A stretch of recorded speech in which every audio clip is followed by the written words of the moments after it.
Hey everyone, welcome back to another deep dive. Mm. Today we're going to be tackling something that I think is on everyone's mind a lot, and that is building wealth. It's one of those things that we all think about, Yeah, for sure. but don't always talk about as openly as we should. Yeah, and actually that's one of the interesting things that came up in the research for this deep dive was this whole idea that wealthy individuals tend to be very open about talking about money. It makes sense when you think about it. Right. If you're comfortable with something, you're more likely to talk about it. Yeah, and share. And the more you talk about it and share ideas, the more you learn. And the more comfortable you become, right? Like, It's kind of a self-perpetuating cycle. Whereas if you're not comfortable with the topic of money, you tend to avoid it. And then because you're avoiding it, you don't learn as much about it. It almost becomes like this taboo subject. Right. And it's funny because the source material even pointed out that the middle class often treats money as this taboo subject. Like it's something to be ashamed of. Yeah, almost like it's impolite to talk about it. Yeah. Or like it's bragging. Which is so interesting because if we're not talking about it, how are we ever going to learn? Right. How are we going to share those good strategies and learn from each other's mistakes? Exactly. I mean, think about it. Have you ever felt uncomfortable discussing finances with friends or family? Oh, yeah, absolutely. I know I have. And it's awkward. it is. And that awkwardness can really hold us back from making smart financial decisions. For sure. So I'm curious, what do you think? What are some of the reasons why we tend to shy away from these conversations about money? Well, I think part of it is just a lack of education. We're not really taught how to manage money in school. Yeah. And so it feels like this big, scary unknown. And we don't want to seem like we don't know what we're talking about. Right. And there's this fear of judgment. Like, what if people think we're irresponsible or not good with money? Yeah. So we just avoid the topic altogether. You know, it's interesting. I'm reminded of a story from the source material about someone who bought their first stock at 13 years old. Yeah. It was a gift from a family friend. Wow. And this friend actually sat down with them and explained how the stock market works. At 13. At 13. That's amazing. Yeah. And that early exposure really shaped their whole mindset around financial security. It made investing feel accessible, not intimidating. That's such a powerful example of how early exposure to these concepts can make a huge difference. Yeah. I mean, think about it. If we start learning about money management and investing when we're young, it just becomes second nature. Yeah, like it's not this big, scary thing. Exactly. It's just part of life. And the earlier we start, the more time we have for our investments to grow. Right, that whole power of compounding. Exactly. That's one of the biggest secrets to building wealth. Mm. It's not about getting rich quick. Right. It's about slow and steady growth over time. Like planting a tiny seed that grows into a giant tree. Exactly. The source material used this great analogy of a small glass of sand representing those early investments. Ooh, I like that. And over time, as you keep adding to it and it compounds, that small glass of sand turns into this massive pile. So powerful. It's a great visual representation of how consistency and patience can really pay off. Yeah, I love that analogy. Yeah. But, you know, it's not always easy to be patient, especially when you're starting out and maybe you don't have a lot of extra money to invest. Right. And you're maybe working a lower paying job, maybe in fast food or retail. I've been there. Me too. And it can feel like you're just trying to make ends meet. Exactly. Let alone think about investing for the future. So what would you say to someone in that situation, someone who's feeling stuck and doesn't know where to even begin? First of all, I'd say you're not alone. It's a really common feeling.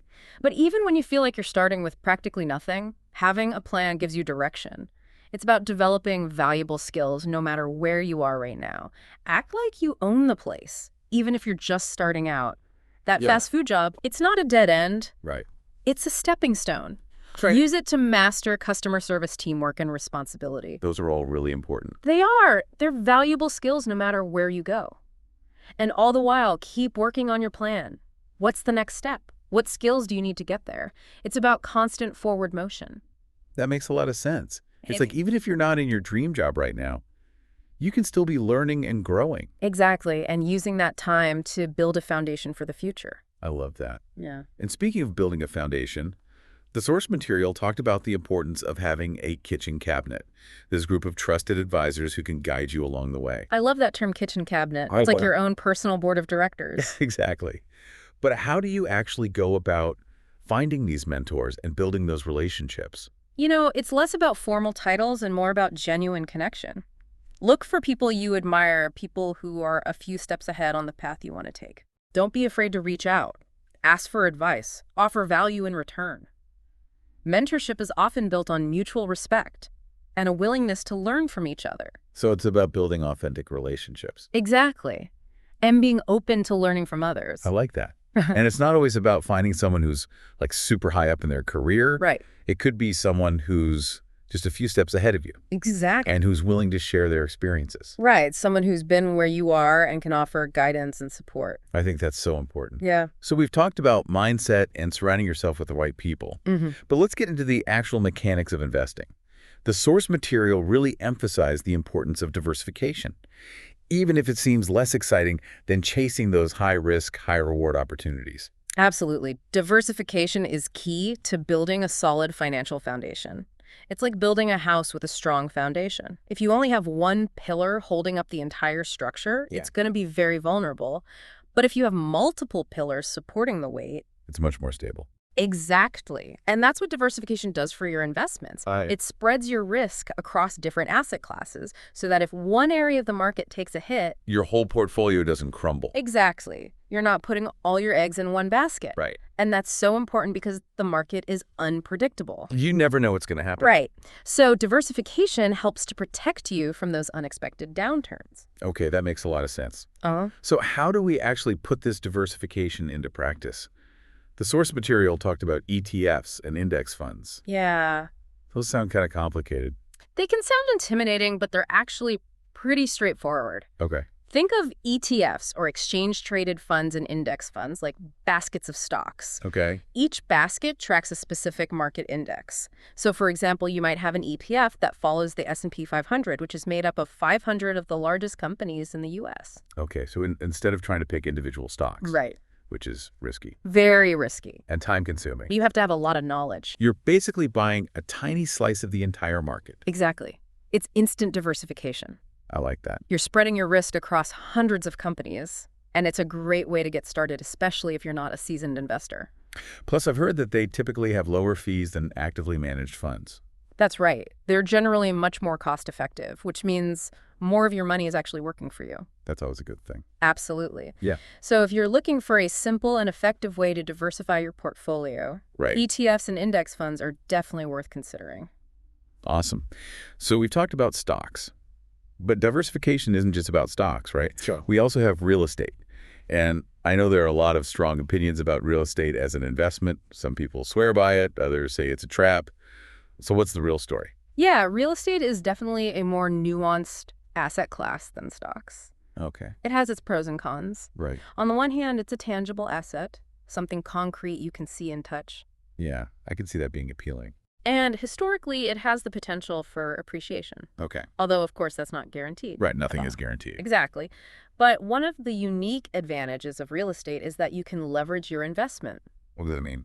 It means you only need a relatively small down payment to get started. Oh, okay. So you can control a much larger asset with a smaller amount of capital. Interesting. And I've also heard that the interest you pay on your mortgage can often be tax deductible. That's right. In the U.S. tax system, there are some favorable tax benefits associated with homeownership. So there's some definite perks to real estate, but I've also heard those horror stories about people becoming house poor, stretching themselves so thin to buy a house that they sacrifice their other financial goals.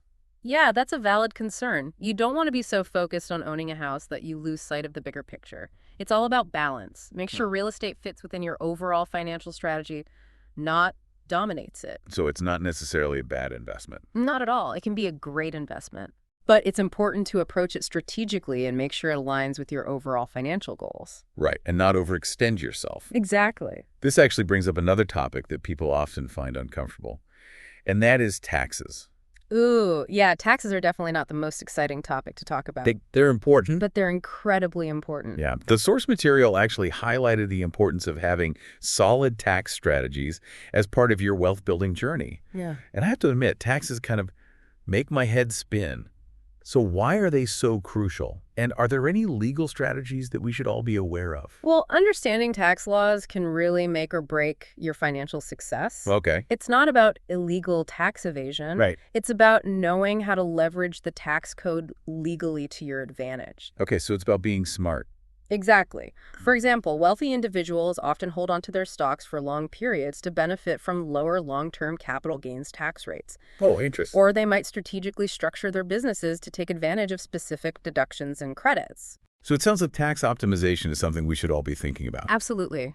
No matter your income level, Right. there are ways to legally reduce your tax burden and keep more of your hard-earned money. Awesome. So it's not just about earning money. It's also about keeping as much of it as possible. Exactly. It's all part of the wealth building equation. I love that. It's interesting how financial strategies are often intertwined with personal growth. Mm. I'm thinking of this story from the source material about someone who forced themselves to get into Premier League football, Oh, yeah. a sport they had absolutely no interest in, just to connect with their sons who were huge fans. I love that story. It highlights that sometimes passion follows mastery, not the other way around. Yeah, that's so interesting. By stepping outside our comfort zones and embracing new experiences, Right. we often discover unexpected sources of joy and fulfillment. We become more adaptable and well-rounded. It's like expanding our horizons, Exactly. both financially and personally. Connected. I love that. So we've covered a lot of ground today, from the power of time and diversification to the importance of mentorship and even pushing ourselves beyond our comfort zones. It's been a great conversation. It has. But for someone just starting out, it can all feel a bit overwhelming. I can imagine. So what would you say to a young person ready to dip their toes into the world of investing? Where do they even begin? The first thing is don't be intimidated by all the jargon and the complexities. Start with the basics. A low-cost index fund that tracks a broad market index like the S&P 500 is a great place to start. You don't need to be a financial wizard to start investing. There are tons of resources available to help you learn. And the beauty of index funds is that built-in diversification, right? Precisely. You're getting a small piece of hundreds of different companies with a single investment. Awesome. But we've learned that diversification goes beyond stocks. Right. What about dipping your toes into things like real estate or alternative investments? Right. Real estate, as we've discussed, can be a valuable part of a diversified portfolio. However, it requires careful planning and research. It's not something to jump into lightly. Right. You want to make sure you understand the market, the risks, and the responsibilities involved. Got it. What about those alternative investments? Things like cryptocurrencies, private equity, or commodities. Those seem pretty hot right now. Yeah, alternative investments can be tempting. They offer the potential for higher returns, Right. but they also come with higher risks, especially if you're new to investing. I'd say approach these with caution. Always do your homework, thoroughly understand the risks involved, and never ever invest more than you can comfortably afford to lose. That's such good advice. It's easy to get swept up in the hype, It is. especially with all the information overload out there. Absolutely. But we have to remember that emotions can play a big role in investing. It's not all logic and spreadsheets. Right. I've definitely made some emotional investment decisions in the past. We all have. Fear and greed are powerful motivators in the investment world. When markets are soaring, it's tempting to chase the latest hot stock and make impulsive decisions. On the flip side, when markets plummet, fear can lead to panic selling, Oh, yeah. which often locks in losses. So how do we keep our emotions in check and make rational decisions? It's tough when everyone around you seems to be making a fortune or losing their shirts. It's definitely a challenge, but I think it goes back to having a well-defined long-term investment strategy. And this is key, sticking to it, regardless of the market's mood swings. Having a solid financial plan provides an anchor, helping you stay grounded and resist those emotional reactions to short-term market noise. It's like having a roadmap to guide you even when terrain gets bumpy. Exactly. And it helps to focus on the things we can control. We can control our savings rate, our investment choices, our spending habits, but we can't control the unpredictable nature of the market. Right. That reminds me of the whole concept of stoicism, which we talked about earlier. Yeah. Stoicism can be a powerful tool when it comes to investing. Absolutely. It's about focusing on what you can influence and accepting what you can. Exactly. And it can help us stay calm and make rational decisions even when the market is going crazy. For sure. And speaking of emotions, one of the fascinating insights from the source material was that truly wealthy individuals often prioritize experiences and relationships over material possessions. Oh, that's really interesting. They seem to understand that true wealth isn't just about the number in your bank account, but about living a fulfilling life. Yes, it's about investing in experiences building strong relationships, and maybe even contributing to something larger than yourself. Right. These things often bring a level of satisfaction that simply accumulating stuff just can't match. It's about moving from a mindset of having to a mindset of being. Exactly. And that brings us back full circle to that thought-provoking question we posed earlier. If you could give your future children one crucial skill to help them thrive, what would it be? We heard a compelling argument for storytelling. Storytelling is such a powerful skill. It allows us to connect with others, to inspire, to persuade, to really shape perceptions Yeah. in a world that's absolutely saturated with information. Right. The ability to craft a compelling narrative and communicate effectively is becoming more and more valuable. It's about more than just words on a page, right? It's about being able to convey your ideas in a way that truly resonates with others. Yes. And it's a skill that can be applied to so many aspects of life. Building relationships, advocating for a cause you believe in, even advancing your career. It seems like storytelling is a skill that can really pay dividends in so many areas of life. But how can someone who's not a writer or a professional speaker get better at telling stories? Start by simply paying attention to the stories you encounter every day. In books, movies, podcasts, even conversations with friends. What makes those stories so engaging? What techniques do the storytellers use to draw you in and make you want to hear more? Right. Then try your hand at crafting your own stories. Share a funny anecdote at dinner with friends. Write a blog post about a memorable experience. Or just jot down your thoughts and observations in a journal. It doesn't have to be perfect. Just get those creative juices flowing. The more you practice, the more natural and confident you'll become. It's like working out any muscle, right? The Mhm. more you use it, the stronger it gets. Exactly. And don't be afraid to experiment with different ways of telling stories. Maybe you're a visual person and find yourself drawn to photography or video editing. Those are forms of storytelling too. Or maybe you express yourself best through music or dance. The point is to find the medium that speaks to you and allows your unique voice to shine through. So it's not just about the words themselves, but about finding creative ways to connect with others and share your experiences. Absolutely. And remember, storytelling is a two-way street. It's just as important to be a good listener as it is to be a good storyteller. Pay close attention when others share their stories with you.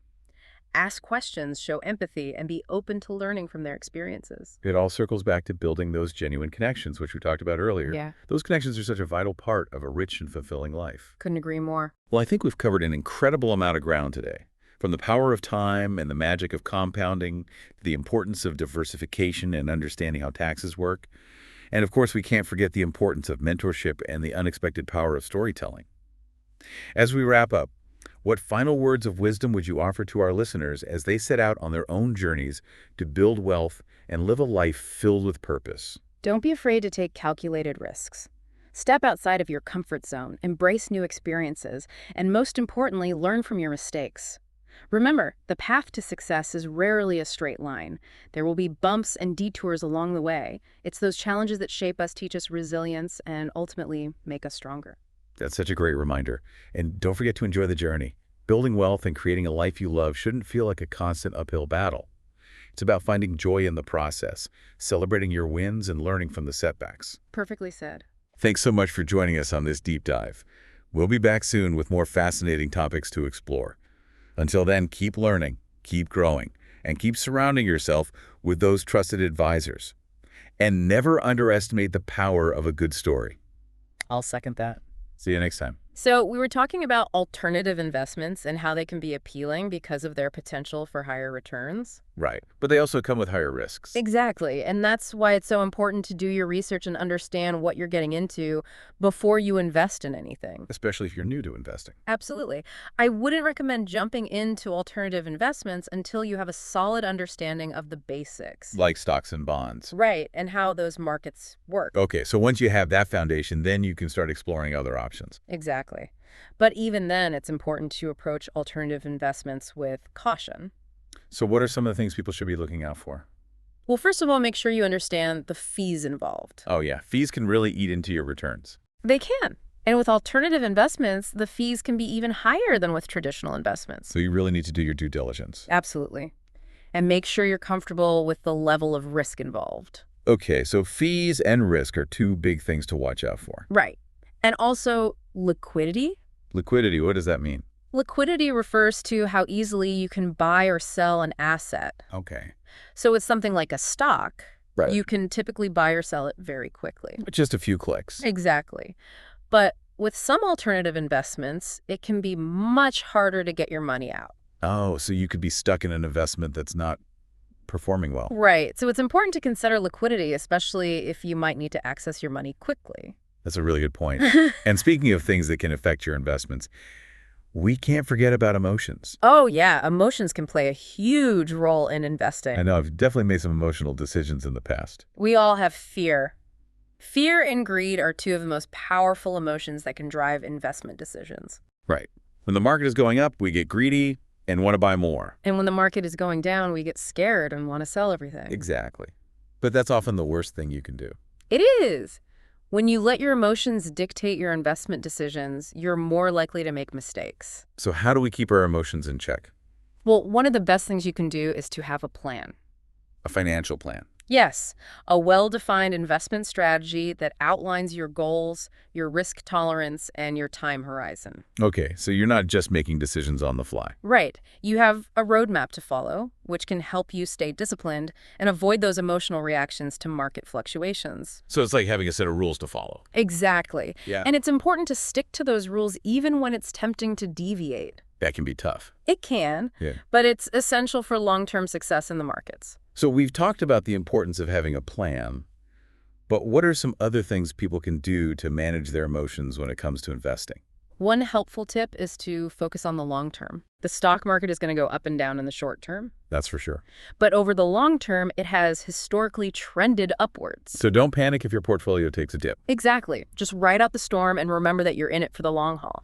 That's a good reminder. Sure. And I think it ties back to what we were talking about earlier with Stoicism. Right. Stoicism can be a really helpful philosophy for investors because it teaches us to focus on the things we can control. Like our savings rate and our investment choices. Exactly. And to accept the things we can't control, like market fluctuations. Right. So it's about staying calm and rational even when things are chaotic. Absolutely. And speaking of things that are important for long-term wealth building, let's talk about real estate. Okay, we touched on this briefly before, but I'd love to dive a little deeper. Sure. So as we mentioned, real estate can be a great investment, Right. but it's not without its risks. Like what? Well, one of the biggest risks with real estate is that it's illiquid. Meaning it's hard to sell quickly? Exactly. Yeah. So if you need to access your money quickly, real estate might not be the best option. Okay, that makes sense. And what about the costs associated with owning real estate? Well, there are a lot of costs to consider. Like what? Well, there's the mortgage payments, of course. Right. And then there are property taxes, insurance, maintenance costs, and so on. It can really add up. It can. So it's important to factor all of those costs into your calculations before you buy a property. So it's not as simple as just looking at the purchase price. No, not Mhm. at all. Yeah. You need to consider the total cost of ownership. Okay, so real estate can be a good investment, but it's important to be aware of the risks and costs involved. Exactly. And to make sure it fits within your overall financial plan. That makes sense. Yeah. So we've talked about stocks, bonds, real estate, and alternative investments. Are there any other asset classes that people should be aware of? Well, there are a lot of different asset classes out there, Right. but some of the more common ones include commodities. Like oil and gold. Right. And precious metals like gold and silver. And then there are also things like private equity and hedge funds. So some pretty sophisticated. They are, and they're typically only available to accredited investors. Meaning people with a high net worth. Right. So for most people, those aren't going to be relevant. Okay, so stick with the basics. For the most part, yes. But it's good to be aware of all the different options out there. Absolutely. The more you know about different asset classes, the better equipped you'll be to make informed investment decisions. Great. So we've covered a lot of ground in terms of different types of investments, but I want to circle back to something we talked about earlier, and that's the importance of having a financial plan. Absolutely. A financial plan is like a roadmap for your financial future. It helps you stay on track and reach your goals. Exactly. And it can also help you manage your emotions when it comes to investing. Right, because you have a clear sense of where you're going and how you're going to get there. Exactly. So if you don't already have a financial plan, I highly recommend creating one. And how do you go about doing that? Well, there are a lot of different resources available. Like what? You can hire a financial advisor, Oh, or you can use online tools and resources. and there are also a lot of great books and articles on the subject. Right. The important thing is to find a method that works for you. That makes sense. Okay. So once you have a financial plan in place, what are some of the key things you should be focusing on?